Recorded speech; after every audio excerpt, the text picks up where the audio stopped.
नमस्कार, स्वागत है आपका बात बेबाक में। आपके साथ मैं हूं अभिषेक कात्यायन। आज देश संविधान दिवस मना रहा है। इस देश ने अपना संविधान आज के दिन ही स्वीकार किया था और उसे अपनाया था। संविधान आज अंतिम रूप उसका तैयार हुआ था और उसके 75 वर्ष हो चुके हैं पूरे। इस मौके पर आज देश के अलग अलग हिस्सों में अलग अलग सियासी दलों ने अपने स्तर पर कार्यक्रम आयोजित किया और संविधान दिवस की शुभकामनाएं दी। यहां तक कि देश की संसद में भी इस मौके पर कार्यक्रम का आयोजन हुआ और संविधान की नई प्रति जो संस्कृत भाषा और मैथिली भाषा में है, इसका विमोचन हुआ। इस मौके पर तमाम सियासी दलों के साथ खुद राष्ट्रपति ने इसका विमोचन किया। उपराष्ट्रपति मौजूद थे और बाकी भी तमाम बड़े नेता मौजूद थे। लेकिन इसी संविधान दिवस के दिन एक नया सियासी संग्राम भी छिड़ा। दरअसल कांग्रेस ने देश की सरकार पर गंभीर आरोप लगाए हैं और कहा है कि संविधान दिवस के दिन हमें इस बात का प्रण लेना होगा कि संविधान की रक्षा के लिए हम एकजुट होकर आगे बढ़ेंगे और संविधान को बचाएंगे, क्योंकि संविधान खतरे में है। कांग्रेस ने यह कहा कि इस देश में ऐसे लोग हैं, ऐसी सरकार है जो संविधान के तहत चलने वाली जो संस्थाएं हैं उनको अपने कब्जे में ले रखा है इस देश की सरकार ने। और यह हमला दिल्ली में भी हुआ और यह हमला बिहार में भी हुआ। यानी कांग्रेस ने राष्ट्रीय स्तर पर और प्रदेश के स्तर पर बीजेपी पर खास तौर पर हमला बोला। यहां तक कि कांग्रेस के राष्ट्रीय अध्यक्ष मल्लिकार्जुन खड़गे ने कहा कि कुछ लोग ऐसे हैं जो संविधान को नष्ट करना चाहते हैं। उनकी निष्ठा नहीं है, लेकिन फिर भी झूठी प्रतिबद्धता दिखाते हैं और कहते हैं कि हम संविधान को नमन करते हैं, संविधान को मानते हैं। लेकिन ऐसे लोगों से संविधान को सबसे ज्यादा खतरा है। यही बात राहुल गांधी ने भी कही। राहुल गांधी ने कहा कि मैं दावे से कह सकता हूं कि इस देश के प्रधानमंत्री संविधान को कभी नहीं पढ़े होंगे। अगर वो पढ़े होते तो वो नहीं करते जो इस वक्त वो करते हैं या रोज करने के बारे में सोचते हैं। विपक्ष को टारगेट किया जाता है, विपक्षी दलों को खत्म करने की साजिश की जाती है और चुनाव में जो धांधली होती है उस पर जब विपक्ष आवाज उठाता है तो उसकी आवाज को दबा दिया जाता है। ये तमाम हमले बोले गए, जिसका जवाब दिया एनडीए ने, बीजेपी और जेडीयू ने। बीजेपी कह रही है कि ये वो लोग हैं जो चुनाव जीतते हैं तो इन्हें संविधान खतरे में नजर नहीं आता, चुनाव हारते ही संविधान इन्हें खतरे में नजर आने लगता है। ये वो लोग हैं जो करप्शन में लिप्त होते हैं, लेकिन जब कार्रवाई होती है तो इनको संविधान खतरे में नजर आता है। और जेडीयू ने तो सीधा आरजेडी पर निशाना साधा और कहा कि इन लोगों के मुंह से संविधान की बात अच्छी नहीं लगती, क्योंकि ये लोग वो हैं जो अपनी पार्टी में ही संविधान का गला घोंटते हैं। ऐसे व्यक्ति को इन्होंने राष्ट्रीय अध्यक्ष बना रखा है जिसको चुनाव लड़ने का भी अधिकार नहीं है, क्योंकि चुनाव लड़ने की उसकी हैसियत नहीं बची है। इस देश के संविधान, इस देश के कानून ने उसको इस लायक नहीं छोड़ा है। आप बयान सुनिए, उसके बाद हम चर्चा करेंगे कि आखिर कहां और कैसे इस देश के संविधान को खतरा नजर आ रहा है। चंद लोग संविधान की तारीफ तो करते हैं और संविधान की तारीफ ऊपर करते हैं, उसको नमन करते हैं और इतनी भाव भक्ति बाहर दिखाते हैं, उतना ही संविधान को वो अंदर से काट दे रहे हैं। गारंटी देकर कह रहा हूं कि नरेंद्र मोदी जी ने इस किताब को नहीं पढ़ा है, क्योंकि अगर नरेंद्र मोदी जी ने ये किताब पढ़ी होती तो वो जो रोज करते हैं वो नहीं करते। इसमें कहीं लिखा है कि हिंसा का प्रयोग करना चाहिए, इसमें कहीं लिखा है कि किसी व्यक्ति को मारना चाहिए, डराना चाहिए, काटना चाहिए? कहीं लिखा है इस किताब में? इस किताब में लिखा है कि झूठ का प्रयोग कर कर सरकार चलानी चाहिए। मुझे दिखा दो कहां लिखा है। तो ये सत्य और अहिंसा की किताब है। अच्छा, विपक्ष के लोगों को, बीजेपी को और नीतीश कुमार जी को गाली देने के सिवाय, इल्जाम लगाने के सिवाय दूसरा कोई उनके पास मुद्दा है? जब पूरे भारत की जनता और इस राज्य की जनता एनडीए के साथ है तो वो यह कहने के सिवाय दूसरा क्या कह सकते हैं? संविधान के भी हम साथ हैं, हम जनता के भी साथ हैं, देश की जनता के साथ हैं और राज्य की जनता के साथ हैं, इसलिए उनको कचकचाहट होता है। सारे इंस्टीट्यूशन को जो संविधान के तहत चलती है वो सारे इंस्टीट्यूशन को अपने कब्जे में ले लिया है। अब इलेक्शन कमीशन का वर्तमान में देख लीजिए, जिस तरह से जो चुनावों में धांधलियां और गड़बड़ियां हुई है, उसको कोई भी विपक्ष के आदमी उसको सुनने के तैयार नहीं है। ये संविधान अधिकार दोनों को देता है। संविधान का मजाक तो राष्ट्रीय जनता दल उड़ा रहा है। संविधान के तहत न्यायपालिका है, न्यायपालिका ने लालू जी को सजा मुकर्रर कर दिया और जिनको चुनाव लड़ने की पात्रता नहीं है वो पार्टी के अध्यक्ष बने हुए हैं। लोकतंत्र के मंदिर की बात कह रहे हैं, इसलिए कम से कम खुद की पात्रता सिद्ध करिए। अब भ्रष्टाचार करिएगा तो कैदी नंबर बनिएगा ही, उसका कोई उपाय नहीं है। उस संस्था का दुरुपयोग नहीं है, सदुपयोग है। ये तो सत्य है। आप देख लीजिए कि जो देश की संस्थानें हैं उसको किस तरह से तोड़ मरोड़ करके बीजेपी चाहती है कि उसकी धार को कुंद कर दे। आपने इससे पहले नीति आयोग को देखा, नीति आयोग का नाम बदल देने से क्या उसका काम बदल गया। तो सरकार की जो संस्थाएं हैं उसका दुरुपयोग तो निश्चित रूप से इस देश में हो रहा है।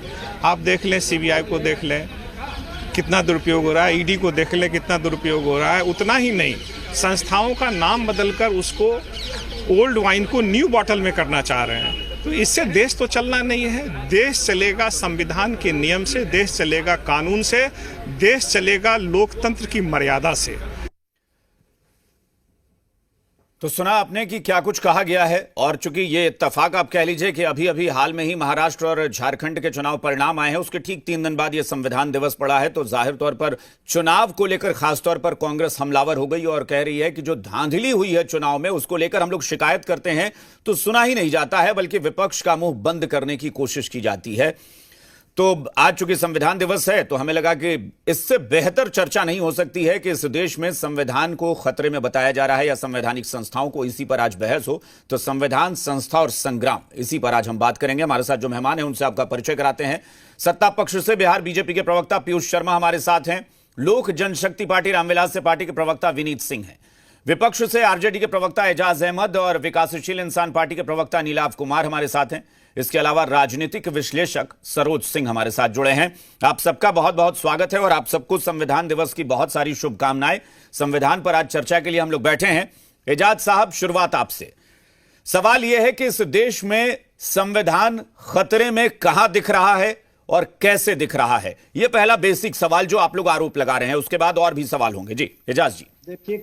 देखिए कात्यायन जी, संविधान दिवस के अवसर पर आज पूरे देशवासियों को, बिहार के लोगों को मैं बधाई देना चाहता हूं और सभी से इस बात को संकल्प लेने का कहीं ना कहीं आग्रह है कि जो संविधान और संविधान की व्यवस्था है उसको अक्षुण्ण रखने के प्रति सभी लोग सजग होकर के वैसे कृत्यों के खिलाफ अपने आप को खड़ा रखें, ताकि संविधान और संवैधानिक व्यवस्था जो बाबा साहेब भीमराव अंबेडकर जी ने देश में लागू की है उसको आगे बढ़ाया जा सके।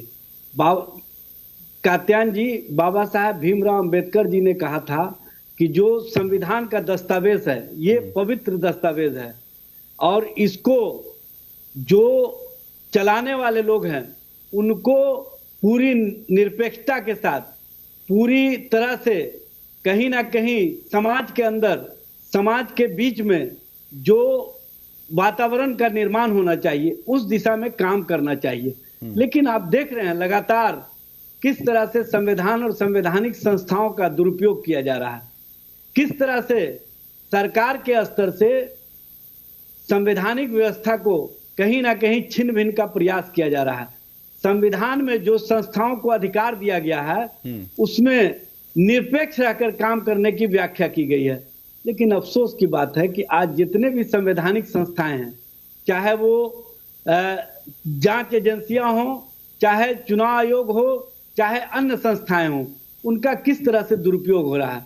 आपने देखा होगा 2016 में एकाएक, जबकि नोटबंदी के लिए पहले रिजर्व बैंक ऑफ इंडिया और फाइनेंस मिनिस्ट्री से स्वीकृति प्राप्त करनी होती है, बिना स्वीकृति के रिजर्व बैंक ऑफ इंडिया को भी बाद में पता चला और नोटबंदी की घोषणा अपने राजनीतिक हित के लिए या अपने लोगों को फायदा पहुंचाने के लिए किस तरह से किया और किस तरह से आज देश के अंदर स्थिति अपरिस्थिति का निर्माण हुआ है, ये सबको पता है। नहीं, सीधे एजेंसी पर आइए ना एजाज साहब, कौन सी एजेंसी है, कौन सी ऐसी संस्था है जिसको बीजेपी ने हाईजैक कर लिया है? कौन सी ऐसी संस्था नहीं है जिसको केंद्र सरकार अपने मन मुताबिक और अपने राजनीतिक हित साधने के लिए इस्तेमाल नहीं कर रही है, ये बताने की अब आवश्यकता नहीं है। तो बताइए, नहीं बताना पड़ेगा ना, उसी पर बहस कर रहे हैं। 2014 के बाद से इस देश में विपक्ष के लिए क्या बदल गया? चुनाव आयोग टीएन सेशन के टाइम में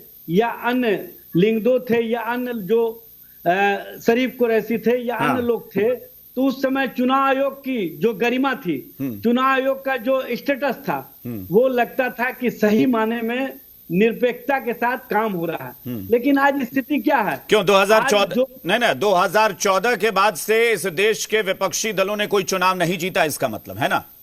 देखिए, चुनाव जीतना और हारना नहीं तो किस आप निरपेक्ष भाव और कह रहे हैं कि पक्षपात अब हो रहा है, किस बात के लिए बताइए तो मुझे। जो चुनाव आचार संहिता है उसमें किस तरह से दुरुपयोग हो रहा है? अरे भाई, आप चुनाव तो जीत रहे हैं ना। आपने 2014 के बाद आपने बिहार नहीं जीता, आपने कर्नाटक नहीं जीता, हिमाचल नहीं जीता, मध्य प्रदेश नहीं जीता, राजस्थान नहीं जीता, छत्तीसगढ़ नहीं जीता, दिल्ली नहीं जीता, पंजाब नहीं जीता, कहां नहीं आप चुनाव जीते हैं बताइए जरा। चुनाव जीतने का मतलब ये नहीं है कि हम जो, अरे भाई, आप कह रहे हैं कि संस्था को हाईजैक कर लिया गया है, आपने इतने बड़े आरोप लगाए हैं। देख लें, जो संवैधानिक संस्थाओं का दुरुपयोग किया जा रहा है वो स्पष्ट रूप से दिख रहा है। चलिए ठीक है, पीयूष शर्मा जी इसका जवाब दीजिए। ये एक बड़ा गंभीर आरोप संविधान दिवस के दिन हम चर्चा करने बैठे हैं कि संविधान देश में खतरे में है, संवैधानिक संस्थाएं हाईजैक की जा रही हैं। इस तरह की बातें क्या उचित है? पीयूष जी। अभिषेक जी, हाँ अभिषेक जी, सर्वप्रथम आज संविधान दिवस के शुभ अवसर पर आपके माध्यम से तमाम देशवासियों को संविधान दिवस की हार्दिक शुभकामनाएं प्रेषित करता हूं जी। अभिषेक जी, आज देश संविधान का 75वां वर्षगांठ मना रहा है और भारतीय जनता पार्टी जब देश के यशस्वी प्रधानमंत्री 2014 में देश के प्रधानमंत्री पद की शपथ लिए, देश की महान जनता ने उन्हें प्रधानमंत्री के पद पर बैठाने का काम किया, तो 2015 के बाद देश में 26 नवंबर को संविधान दिवस की शुरुआत हुई। संविधान दिवस की शुरुआत किसने की? देश के प्रधानमंत्री आदरणीय नरेंद्र मोदी जी ने 2015 के बाद 2015 से करने का काम किया। मैं विपक्ष के नेताओं के बयान पर नहीं जाना चाहता हूं, किस प्रकार से इन लोगों नहीं जाना उसी पर पड़ेगा, चर्चा वही है, संविधान दिवस पर चर्चा नहीं है। संविधान दिवस के दिन आरोप लगा है, उसी पर चर्चा है, तो जाना उसी पर पड़ेगा। एजाज अहमद जी ने अभिषेक जी, एजाज अहमद जी ने प्रथम में ही भारतीय जनता पार्टी के नेताओं पर आरोपों की झड़ियां लगा दी। मैं बहुत कुछ नहीं कहना चाहता हूं कि देश की जनता जानती है, 2019 में भी और 2024 में भी। आखिर में आपने सही प्रश्न पूछा था एजाज अहमद जी से, राष्ट्रीय जनता दल के प्रवक्ता से कि आखिर 2014 के बाद क्या हुआ? देश के प्रधानमंत्री ने संविधान में क्या छेड़छाड़ करने का काम किया कि आप लोग इतने संविधान आरक्षण की बार बार चर्चा करते हैं? संविधान खतरे में है, संविधान खतरे में है, इस बात की बार बार चर्चा करते हैं, लोगों को बरगलाने का काम करते हैं। आपने सही प्रश्न किया था अभिषेक जी। दुनिया की कोई ताकत नहीं है, प्रधानमंत्री नरेंद्र मोदी ही नहीं, दुनिया की कोई ताकत, भारत का कोई भी ऐसा व्यक्ति नहीं है जो देश के संविधान को बदल सकता है और देश के संविधान को हटा सकता है। भाई, वो कह रहे हैं कि आपने सुना, आप सिर्फ एजाज साहब को नहीं, मल्लिकार्जुन खड़गे कह रहे हैं, राहुल गांधी कह रहे हैं कि कुछ लोग झूठी प्रतिबद्धता दिखा रहे हैं, निष्ठा नहीं है उनकी। अभिषेक जी, ये वही लोग हैं जो संविधान की प्रतियां अपने पॉकेट में रख करके संविधान के हितैषी बनना चाहते हैं। शायद इन्हें ज्ञान नहीं है, राहुल गांधी भूल रहे हैं कि इनके पूर्वज कितनी बार संविधान का 1949 के बाद 1951 में जब इसकी स्थापना हुई थी, कितनी बार संविधान का संशोधन इस देश में करने का काम किया है। अभी तक आजादी के बाद 107 बार संविधान का देश में 107 बार संशोधन हुआ, जिसमें 80 बार यदि संविधान का संशोधन इस देश में करने का काम किया है तो वह कांग्रेस पार्टी सरकार ने किया है। नेहरू के कार्यकाल में 17 बार संविधान को बदला गया। पीयूष जी, इंदिरा गांधी जी के शासनकाल में 40 बार संशोधन पर कोई सवाल ही नहीं है। संशोधन ठीक है, समय के साथ संविधान में संशोधन की गुंजाइश है, वो तो संविधान लिखने वालों ने भी कहा था कि संशोधन समय के साथ हो सकता है। बात ये नहीं है, बात यह है कि संवैधानिक संस्थाओं को हाईजैक किया गया। अब संवैधानिक संस्थाओं में तो कुछ भी है, जांच एजेंसियां भी है, सुप्रीम कोर्ट को भी मैं मानता हूं कि सुप्रीम कोर्ट भी तो संविधान के मुताबिक है। भाई इस देश में तमाम फैसले हुए हैं जो विपक्ष के फेवर में गए हैं। इस देश में विपक्ष के दलों ने चुनाव भी जीता है, फिर भी उनको क्यों ऐसा लग रहा है कि संविधान खतरे में है? अभिषेक जी, मैंने पहले कहा ये लोग संविधान के रक्षक नहीं है, ये लोग भ्रष्टाचारी हैं और संविधान को खतरे में ये लोग डालना चाहते हैं और झूठा आरोप देश के प्रधानमंत्री आदरणीय नरेंद्र मोदी जी पर लगाने का काम करते हैं कि जब देश के प्रधानमंत्री संविधान को खतरे में डाल रहे हैं, आज संविधान को बदला जा रहा है, जबकि संविधान को कोई छेड़छाड़ नहीं सकता है। यदि संविधान के कोई सच्चे हितैषी है तो वह देश के प्रधानमंत्री आदरणीय नरेंद्र मोदी जी हैं। ठीक है, नीलाभ कुमार के पास चलता हूं, विकासशील इंसान पार्टी से हैं। एक मिनट 30 सेकंड अब पीयूष जी इतना टाइम आप लगा रहे हैं जी। अरे हम तो पंडित दीनदयाल उपाध्याय और श्यामा प्रसाद, हम कोई टाइम नहीं ले, हम तो दीनदयाल उपाध्याय और श्यामा प्रसाद मुखर्जी के वंशज हैं जिन्होंने हम अंत्योदय का सिद्धांत दिया था। ठीक है, नीलाभ कुमार जो समाज चलिए नीलाभ कुमार जी, इस देश में संविधान, मैंने तो अभी सिर्फ जुबानी अभी उंगलियों पर रटकर कुछ बहुत सारे स्टेट गिना दिए, अभी तो कितने बाकी रह गए हैं। जब मैं गिना दूं कि 2014 के बाद से वहां सरकारें जो है वो विपक्षी दलों यानी बीजेपी के विरोधी दलों की बनी है।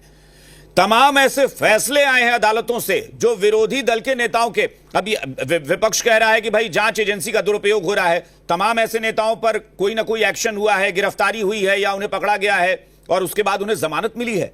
यानी इसी देश के कानून से उनको राहत भी मिल रही है, इसी देश की जांच एजेंसियां बरी भी कर रही हैं, इसी देश का चुनाव आयोग उनको चुनाव जीतने की मुहर भी लगा रहा है, फिर भी संविधान खतरे में। सबसे पहले तो मैं आपके इस चैनल के माध्यम से पूरे देशवासियों को संविधान दिवस की हार्दिक बधाई और शुभकामनाएं देता हूं जी।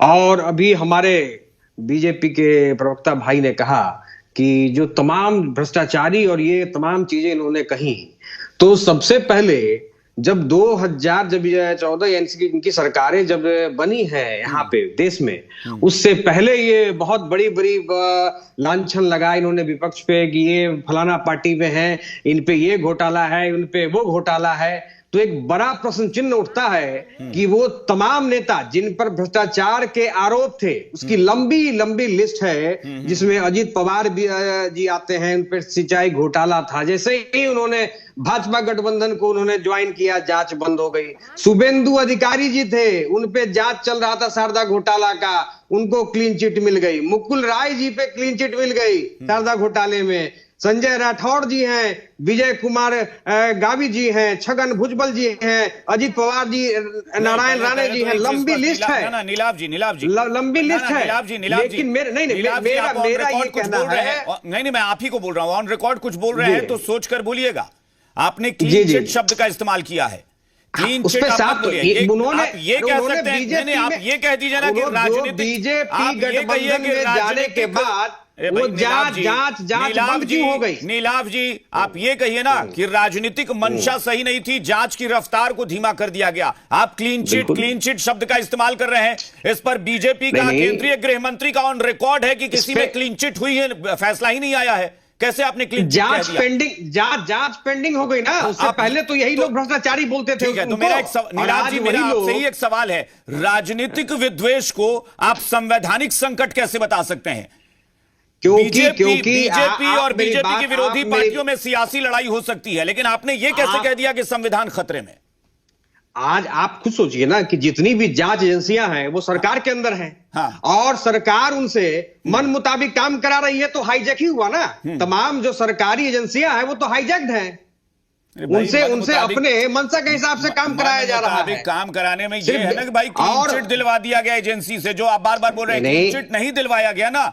जांच की आप कह दीजिए, आपको अगर शिकायत है तो ये कहिए कि जांच की रफ्तार धीमी कर दी गई, ठीक है?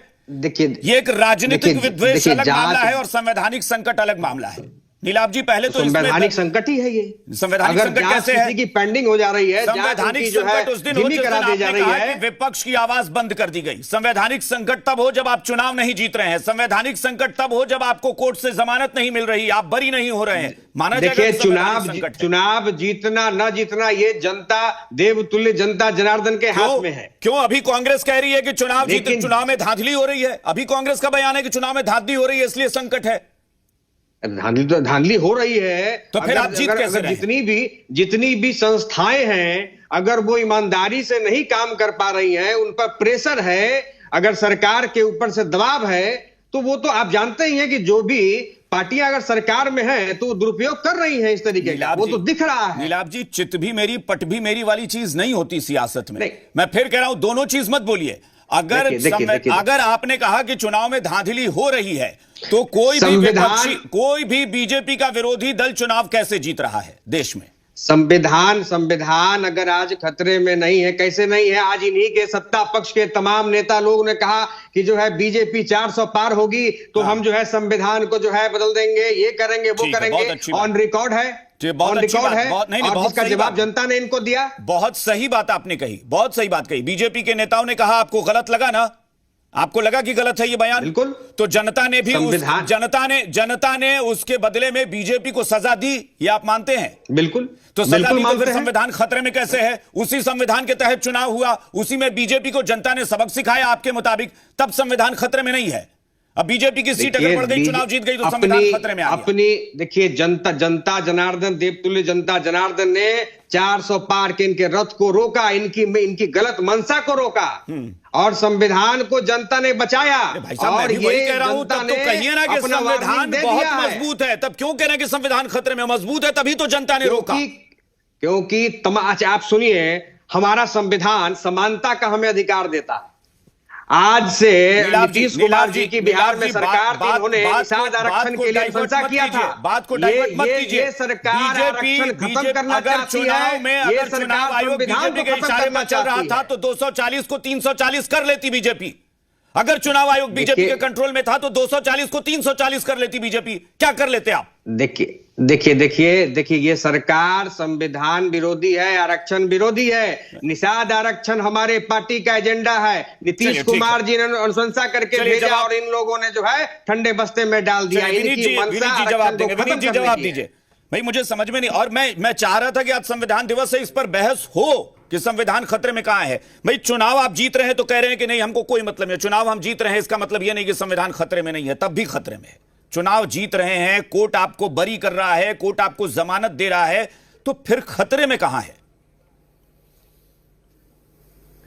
अभिषेक भाई नमस्कार, गुड इवनिंग जी। नमस्कार। और मैं बिल्कुल आशा करता हूं कि जो भी विपक्ष के लोग यहां पैनल पर बैठे हुए हैं उनको यह भी नहीं मालूम होगा कि संविधान में कितना शेड्यूल है और कितना आर्टिकल है, क्योंकि इनके सबसे बड़े घटक दल के सबसे बड़े नेता को यह नहीं मालूम है कि संविधान में कितना पेज है।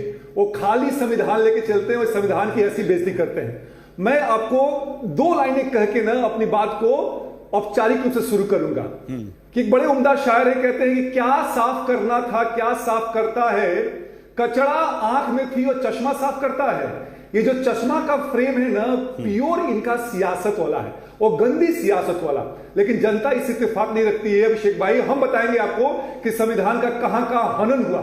संविधान का जो सदन है, जो संसद है, उसके बारे में राजद के नेता ने क्या कहा था कि कॉफिन है, वो कॉफिन के जैसा लगता है। और सुनिए, 1951 में पहला अमेंडमेंट नेहरू जी ने किया था। किसके लिए किया था?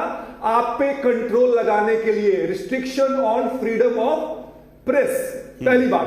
दूसरी बात आती है कि नेहरू जी ने कहा था कि हम रिजर्वेशन के पक्ष में नहीं है, जिसको कि बाबा साहब अंबेडकर ने कहा था।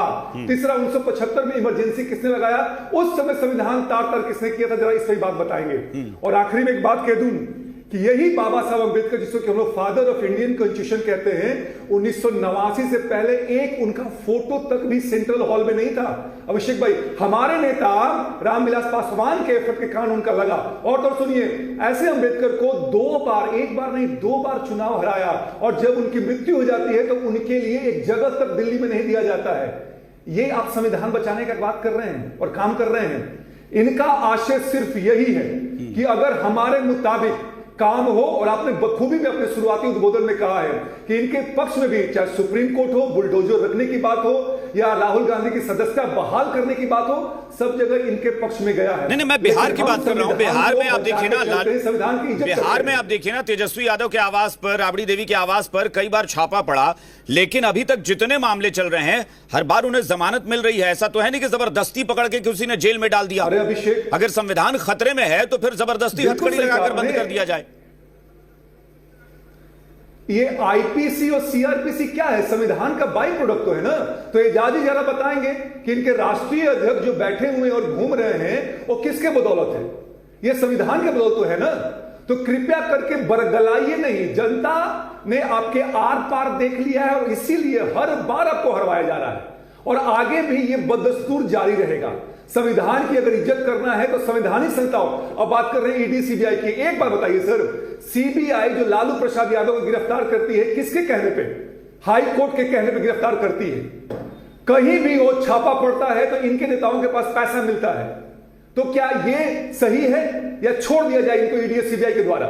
कहने का तात्पर्य एक ही अभिषेक भाई कि अगर आप संविधान की इज्जत करते हैं तो संवैधानिक संस्थाओं की इज्जत करेंगे और जनता के जनादेश की इज्जत करेंगे, जिसको कि आप मानने की बात नहीं कर रहे हैं और ईवीएम पे ठीकरा फोड़ रहे हैं। इसीलिए जो ग्राफिक्स में चला रहा हूं, जो स्क्रीन पर चल रहा है बहुत सारे टेक्स्ट में, वो उसमें पॉइंटर्स में मैंने ये भी जिक्र किया है कि कई बार होता है कि राजनीतिक विरोध, राजनीतिक विद्वेष, राजनीतिक लड़ाई होती है।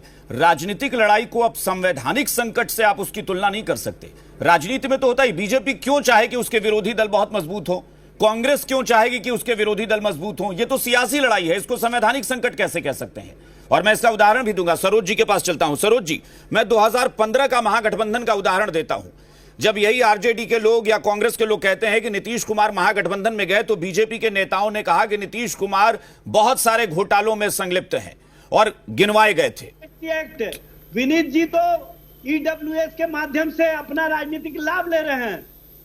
ठीक है, चलिए उस पर भी बात करेंगे। सरोज जी, तो जब नीतीश कुमार गए तो यही लोग कह रहे हैं कि बीजेपी, एक मिनट विनीत जी इस पर बाद में रिएक्शन ले लेंगे। मैं सरोज जी के पास चला हूं। सरोज जी, 2015 में नीतीश कुमार गए और बीजेपी ने आरोप लगाया। आरजेडी कहती है कि बीजेपी आरोप लगाई थी, वो आरोप कहां गए? तो इससे तो साफ प्रमाणित होता है ना कि बीजेपी ने पॉलिटिकल आरोप लगाए थे। लेकिन अगर संविधान की ही बात है और बीजेपी को टारगेट करना होता तो नीतीश कुमार पर छापा पड़वा के उनको गिरफ्तार ही कर लेती 15 में। लेकिन बीजेपी ने वो राजनीतिक आरोप लगाए थे। बीजेपी को नहीं ऐसा लग रहा कि नीतीश कुमार पर छापा पड़ सकता है, कार्रवाई की जा सकती है। तो इसमें संवैधानिक संकट कहां है? राजनीतिक विरोध को आप संविधान से कैसे जोड़ेंगे?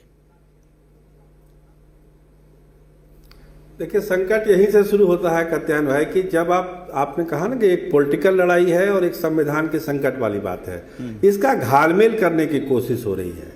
और इस घालमेल का फायदा कहीं ना कहीं जो 24 का लोकसभा चुनाव हुआ, इसमें विपक्ष को मिला। एक परसेप्शन बना कि संविधान संकट में है, संविधान को संकट में डाला जा रहा है और एनडीए को इसका नुकसान हुआ। आंकड़े कम हुए नरेंद्र मोदी की सरकार की, एक अल्पमत में आई बीजेपी, गठबंधन की सरकार बनी केंद्र में। तो इसका जो फायदा मिला, जो नंबर क्रिएट हुआ संविधान संकट में है, इस परसेप्शन से उसको रिपीट करने की कोशिश है। आपने ठीक उदाहरण दिया कि नीतीश कुमार के यहाँ छापा क्यों नहीं पड़ा। एक ललन सिंह ने भी दिया था भाषण पार्लियामेंट में कि भाई अगर नीतीश कुमार पर कोई आरोप है तो जब नीतीश कुमार लालू जी के साथ थे तो ईडी का छापा क्यों नहीं पड़ा, मेरे घर पर ईडी का छापा क्यों नहीं पड़ा, सीबीआई का छापा क्यों नहीं पड़ा। तो खैर, संवैधानिक संस्थाएं हैं, अपने हिसाब से काम करती है, अपने नियम कानून से काम करती है।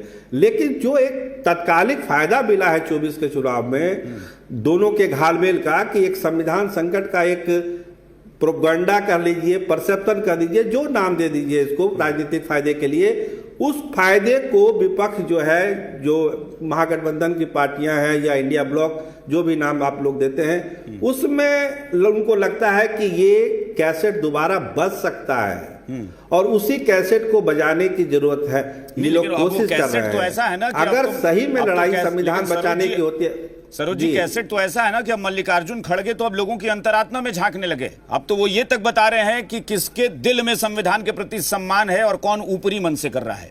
ये खड़गे साहब को ज्यादा पता हो गया, पता नहीं कैसे। वही चीज तो करें ना कात्यायन भाई कि उनको तो लगता है कि ये कैसेट बजेगा, फिर चुनाव होगा, बजेगा, महाराष्ट्र में जो हो गया, अब झारखंड का जीत इनको समझ में नहीं आ रहा है, महाराष्ट्र का जीत समझ में आता है। तो अगर संवैधानिक संस्था गलत होगी तो हर जगह के लिए गलत होगी, एक जगह के लिए सही दूसरे जगह के लिए गलत कैसे हो सकती है?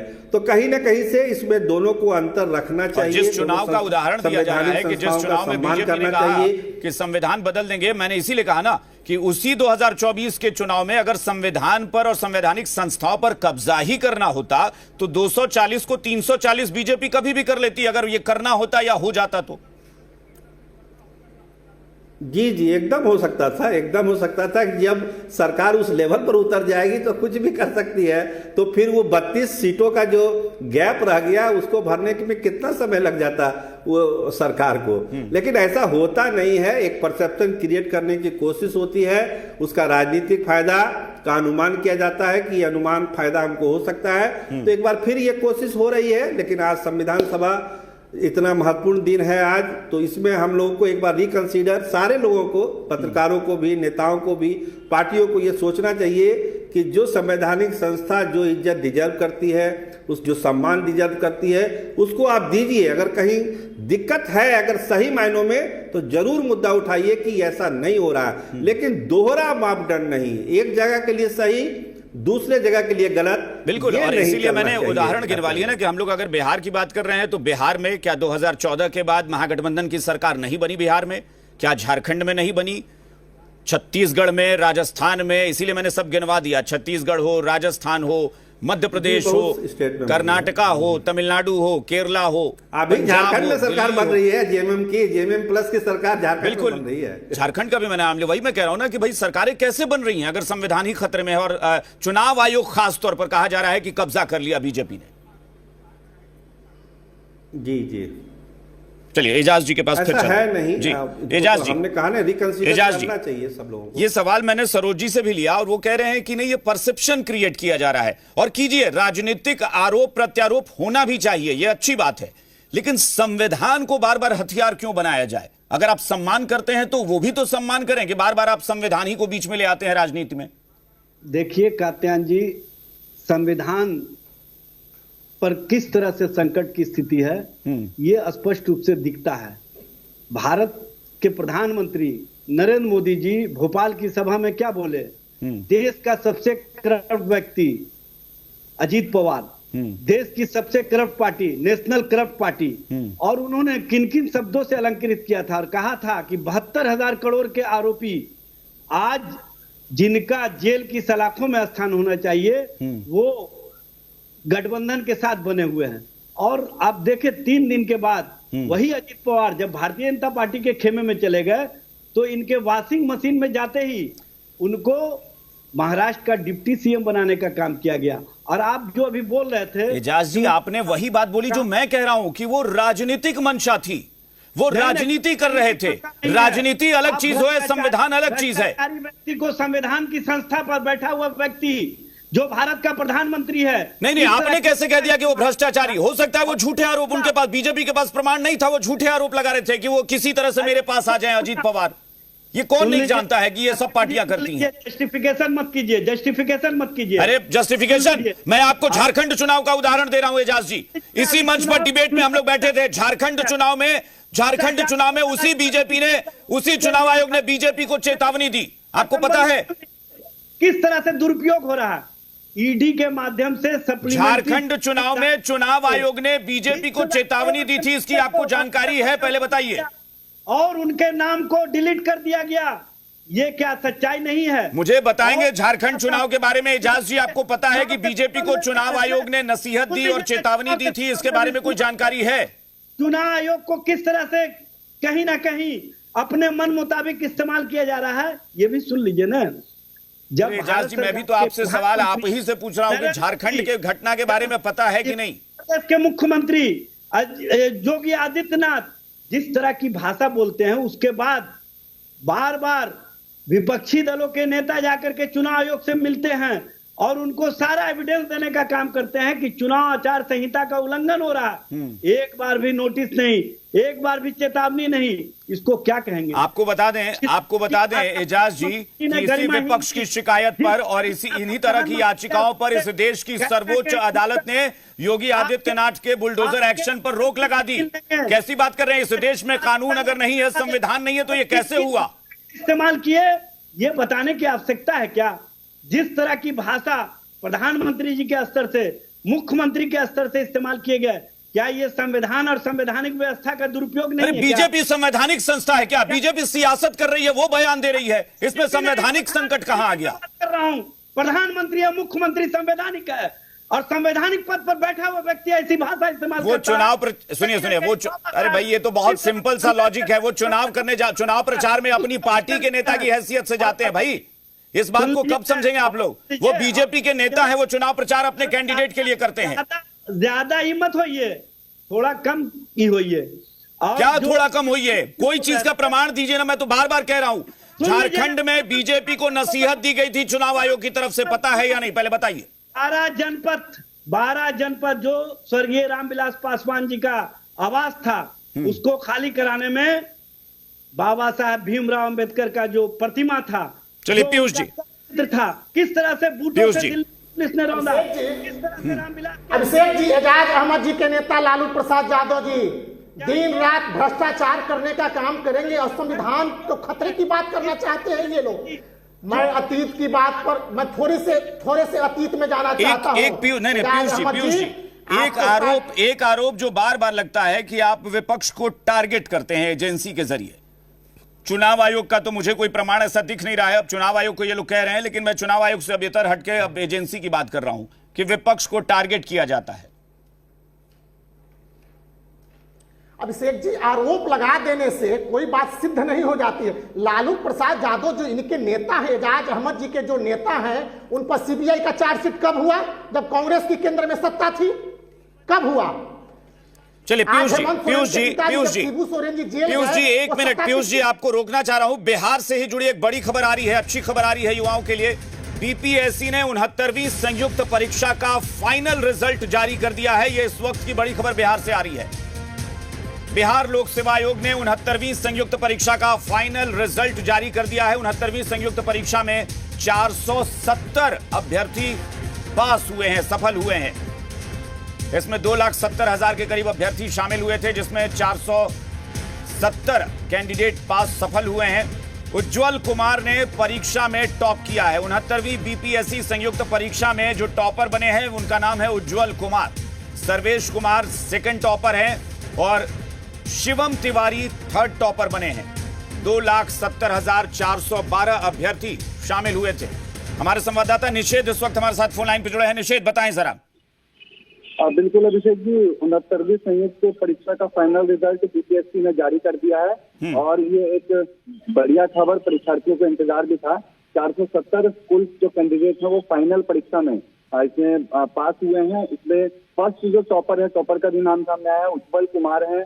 सेकेंड में टॉपर सर्वेश कुमार और थर्ड टॉपर शिवम तिवारी है। 69वीं संयुक्त सिविल परीक्षा के लिए इंटरव्यू का 15 से 30 अक्टूबर तक 2 शिफ्ट में आयोजन किया गया था और टोटल जो वैकेंसी थी वो 475 पदों पर निकली थी और 470 जो अभ्यर्थी हैं वो अब पास हो गए हैं। फाइनल रिजल्ट जारी कर दिया गया बीपीएससी के द्वारा और इसको लेकर के जो विज्ञापन है वो हालांकि 2023 में ही जारी किया गया था, 27 जून 2023 में, और 15 जुलाई से आवेदन की प्रक्रिया को लंबे वक्त से इंतजार कर रहे थे अभ्यर्थी और अब उनका इंतजार खत्म। अब जो फाइनल रिजल्ट है वो जारी कर दिया गया है। चलिए, बहुत बहुत शुक्रिया इस जानकारी के लिए। तो फाइनल रिजल्ट आ गया है, 69वीं संयुक्त बीपीएससी परीक्षा का रिजल्ट। उज्जवल कुमार टॉपर हुए हैं। तो जो भी इस परीक्षा में सफल हुए हैं उन सभी युवाओं को बहुत बहुत बधाई और बेहतर अब सरकारी सेवा में बीपीएससी के द्वारा चयनित हुए हैं, अपना बेहतर काम करें और प्रदेश के विकास में अपना योगदान देंगे। बहुत बहुत शुक्रिया। चलिए, एक बार फिर से हम अपने डिबेट की तरफ वापस लौटते हैं और पीयूष जी अपनी बात रख रहे थे। जी पीयूष जी, आप बात कंटिन्यू करिए। अभिषेक जी, इंडी गठबंधन के नेताओं के पास कोई तर्क नहीं है, कोई मुद्दा नहीं है, कोई विषय नहीं है। अभी राजनीतिक विश्लेषक सरोज सिंह जी ने भी बड़ा स्पष्ट रूप से कहने का काम किया है कि एक कैसेट तैयार कर लिए हैं, जो कैसेट को समय आने पर खोल इनके राष्ट्रीय अध्यक्ष मल्लिकार्जुन खड़गे द्वारा, राहुल गांधी जी द्वारा बार बार संविधान खतरे में है, इसको बचाने का काम किया जाता है। लेकिन अभिषेक जी, मैं आपको बताना चाहता हूं, 2019 में देश की जनता ने भारतीय एनडीए गठबंधन को 302 सीटें देने का काम किया था। उस समय भी विपक्ष के नेताओं द्वारा संविधान खतरे में है, आरक्षण खतरे की बात, एनडीए को 353 संविधान खतरे में है, आरक्षण एनडीए को 353, भारतीय जनता पार्टी को 302 सीटें। उस समय भी भारतीय जनता पार्टी पर आरोप लगाने का काम कर रहे थे कि संविधान खतरे में है, आरक्षण को समाप्त किया जाएगा। क्या हर सुबह देश के प्रधानमंत्री ने संविधान को खतरे में डालने का काम किया, न आरक्षण को समाप्त करने का काम किया। हाँ, 2024 के लोकसभा के चुनाव में इनके कैसेट तैयार थे संविधान और आरक्षण के लिए, वह हमारे देशवासियों के कुछ लोगों के कान तक चला गया, जो झूठे अफवाह फैला करके जनता को इन लोगों द्वारा बुलाया गया, भ्रमित किया गया। लेकिन देश की जनता सजग हो गई। ठीक है, और आपने महाराष्ट्र, चलिए नीलाभ जी का रिएक्शन। अभिषेक जी, बरगलाने का, जनता को धोखा देने का काम यह लोग करते हैं। ये लोग नीलाभ जी की आवाज 2 करोड़ रोजगार देंगे, आज तक ये लोग रोजगार नहीं दे पाए, 2 करोड़ सालाना रोजगार नहीं दे पाए। इनके नेता ने कहा कि हम जो है संविधान में बदलाव करेंगे, आरक्षण खत्म करेंगे। सारे बयान इनके नेताओं के द्वारा आते हैं, जिसका जवाब हमारे देवतुल्य जनता ने दिया।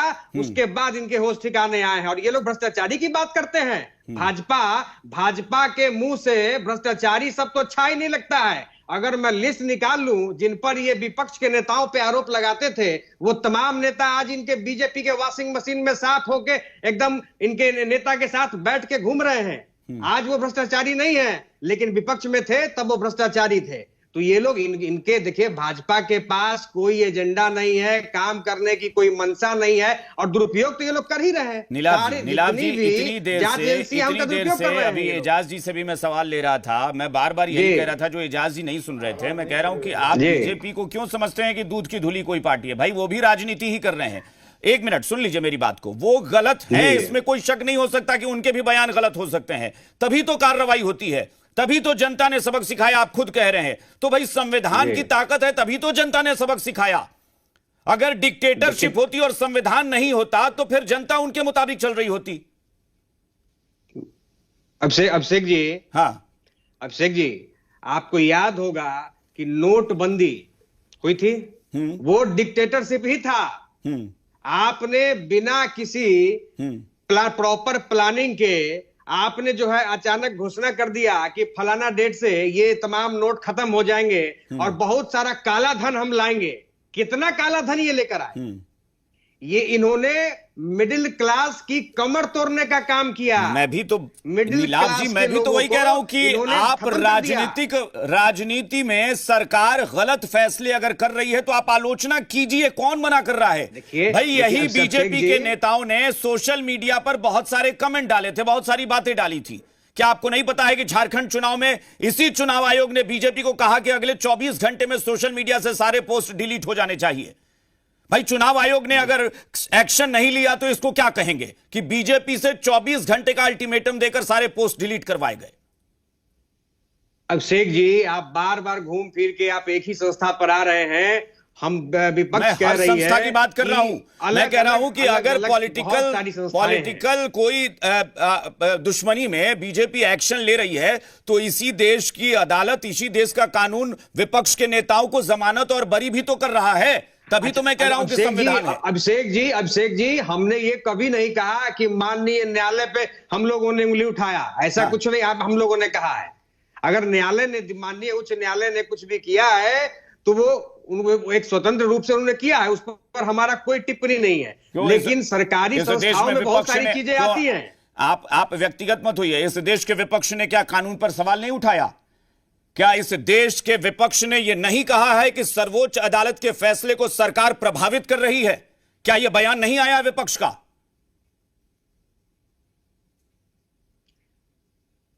अभिषेक जी, अगर बयान अगर किसी भी अगर पार्टी विशेष से अगर आया है तो उसके पीछे कोई ना कोई कारण होगा, कोई वैलिड रीजन उनके पास होगा, तभी उन लोगों ने दिया होगा उस पर अपना ये कमेंट। लेकिन माननीय उच्च न्यायालय पे हम लोगों की तरफ से कोई कमेंट नहीं है। और लेकिन सरकारी संस्थाओं का दुरुपयोग इस देश में हो रहा है, जो इस देश की जनता देख रही है। तमाम जितने भी विपक्ष के नेता हैं उन लोगों को परेशान किया जा रहा है। हाँ। और परेशान करके अपने खेमे में लाने के बाद उनको वॉशिंग मशीन में धुल के उनको जो है साफ कर दिया जा रहा है। इस पर मुझे कोई आपके बयान पर ऐतराज नहीं है, क्योंकि हाँ, इस पर हम लोगों ने बहस की है कई बार डिबेट में कि सिर्फ विपक्ष के ही नेताओं को क्यों टारगेट किया जा रहा है। इस पर तो बहस हम लोग करते हैं, लेकिन उससे मैं फिर वही कह रहा हूं कि ये एक सियासी लड़ाई पर बहस हो सकती है, लेकिन संवैधानिक संकट थोड़ा मुझे लगता है बहुत बड़ी बात आप लोग कह रहे हैं देश में। अगर हमारे देश में लोकतंत्र आज जिंदा है, संविधान है, तो इसी वजह से जिंदा है। अगर तानाशाही होती तो शायद अब तक बहुत कुछ हो गया होता। खैर, विनीत जी, लोकतंत्र, अभिषेक जी, लोकतंत्र जिंदा है तो वो बाबा साहेब भीमराव अम्बेडकर जी के कारण जिंदा है। विनीत जी, छोटा छोटा रिएक्शन जी। विनीत जी। अभिषेक भाई बस छोटा सा ही अभिषेक भाई, मैं तो बस यही कहना चाहूंगा कि अगर आपको इतना ही प्रॉब्लम हो रहा है तो जहां जहां आपकी सरकार है और जहां जहां आपके विधायक हैं, पहले आप उसको इस्तीफा दे दें और आप कहिए कि नहीं भैया, हम गलत चुन के आए हैं और हम इस बात को नहीं मानते। तब हम समझे कि भैया जो आप प्रीच कर रहे हैं उसी को प्रैक्टिस कर रहे हैं। और ये विडंबना नहीं है कि एजाज भाई जिस पार्टी से आते हैं उनके नेता, सर्वोच्च नेता, पहले मुख्यमंत्री है जिनको कि सुप्रीम कोर्ट ने बैन किया है कि आप चुनाव नहीं लड़ सकते हैं, और ये आप बात करेंगे सर की संविधान की अवमानना हो रही है। और एक बात बताइए, अभी भाषा की बात कर रहे थे एजाज भाई, लालू प्रसाद यादव ने कहा था कि मोदी जी के नरेटिव पे चढ़ जाएंगे। ये कौन सी भाषा है मौजूदा प्रधानमंत्री के बारे में? तो जब अपना गिरोबां झांकना होता है तो वो नहीं झांकेंगे और हमारे जज्बात की तलाशी लेंगे। आखिरी में अभिषेक भाई, काठ की हांडी बार बार नहीं चढ़ेगी, इनको मेहनत कीजिए तभी जनता चुनेगी, वरना इसी तरह बार बार हारते रहिएगा और अपने हार का ठिकरा और ढोंग के आंसू बहाते रहिएगा। सरोज जी से final comment. Saroj ji final comment. जी, ये वही कहानी है कि जैसा कि अभी कह ही रहे थे हमारे साथ जो बैठे हुए मित्र लोग, कि एक न्यूट्रल चीज़ें को देखना पड़ेगा। आप एक वन साइडेड कोई बात कह दीजिएगा और उसको इस्टेब्लिश करने की कोशिश करिएगा तो ये अच्छी बात नहीं है। लोकतंत्र है, लोकतंत्र चल रहा है, संविधान उसका आधार है, उसके आधार पर लोकतंत्र भारत का फल फूल रहा है, दुनिया इसका उदाहरण देती है। कल अब एलन मस्क का आपने सुना होगा कि हिंदुस्तान में एक दिन में इतना वोट गिना गया और अमेरिका में वोट ही नहीं गिना रहा। तो ये सब चीज़ें जब होती है, देश के लिए कुछ कहा जाता है तो अच्छा लगता है, हर भारतीय गर्व फील करता है कि अमेरिका का इतना बड़ा आदमी भारत के लोकतंत्र की चुनाव प्रक्रिया की तारीफ कर रहा है और हम लोग बैठे हुए हैं, संविधान संकट में है और तमाम चीज़ें संकट में। और दोनों को अलग अलग करिए ना भाई, दोनों को क्यों घालमेल कर रहे हैं? अलग अलग करिएगा, लोकतंत्र का भी फायदा होगा, संवैधानिक संस्थाएं भी मजबूत होगी और सियासत भी बढ़िया सियासत बिहार में और देश में होगा, हमको ऐसा लगता है। बिल्कुल। हालांकि मैं आखिर में ये जरूर कहूंगा कि हाँ, विपक्ष अगर कुछ कहता है और विपक्ष कह रहा है कि हमारी आवाज दबाई जा रही है, तो ये बिल्कुल वाकई नहीं होना चाहिए। विपक्ष को इस देश में अपनी बात रखने का, बल्कि सरकार का विरोध करने का पूरा अधिकार ही नहीं बल्कि कर्तव्य है। उनका काम ही है कि सरकार का विरोध करें, लेकिन हाँ, वो विरोध किस स्तर का होगा ये अपना सियासी दल तय करेंगे। बहुत बहुत शुक्रिया आप सबका हमारे साथ चर्चा में शामिल होने के लिए। Thank you so much. और बात बेबाक में इतना ही। बने रहिए जी बिहार झारखंड के साथ।